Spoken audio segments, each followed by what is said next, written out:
তারাপীঠে তো আমরা অনেকেই গেছি, কিন্তু জানেন কি এই তারাপীঠে মা তারার কোন রূপের পুজো হয়? মা কখন এই রূপ ধারণ করেছিলেন? আমি আগের ভিডিওতেই বলেছি, মা তারার ৮টি রূপ। তারাপীঠে মা তারার উগ্র তারা রূপের পুজো হয়। এবার বলি মা তারা কখন এই উগ্র তারা রূপ ধারণ করেছিলেন। অবস্তিনগরে বলাসুর নামে এক অসুর বাস করত।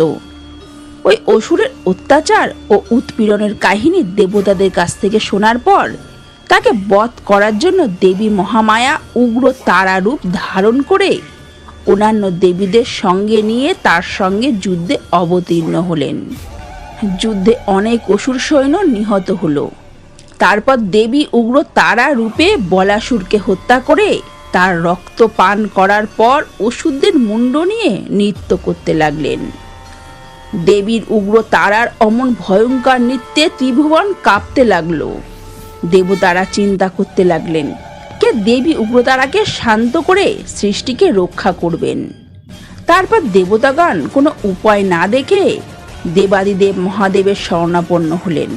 দেবতাদের আশ্বস্ত করে মহাদেব তখন একটি ছোট্ট বালকের রূপ ধারণ করে কাঁদতে কাঁদতে ওই যুদ্ধক্ষেত্রে উপস্থিত হলেন। বালক রূপী মহাদেবের তীব্র কান্নার শব্দ দেবী উগ্র তারার কানে পৌঁছতেই দেবী তার বিশাল আরক্ত নয়ন ঘুরিয়ে ক্রোধনরত বালক রূপী মহাদেবকে দেখতে পেলেন। আর দেখা মাত্রই দেবীর মনে মাতৃত্বের সঞ্চার হলো। তার স্তন থেকে সুতাধারা ঝরতে লাগলো।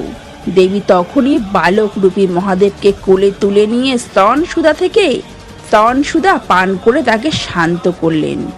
দেবীও তার উগ্র তারা রূপ ত্যাগ করে সৌম্য রূপ ধারণ করলেন। জয় মা, জয় মা তারা, জয় মহাদেব।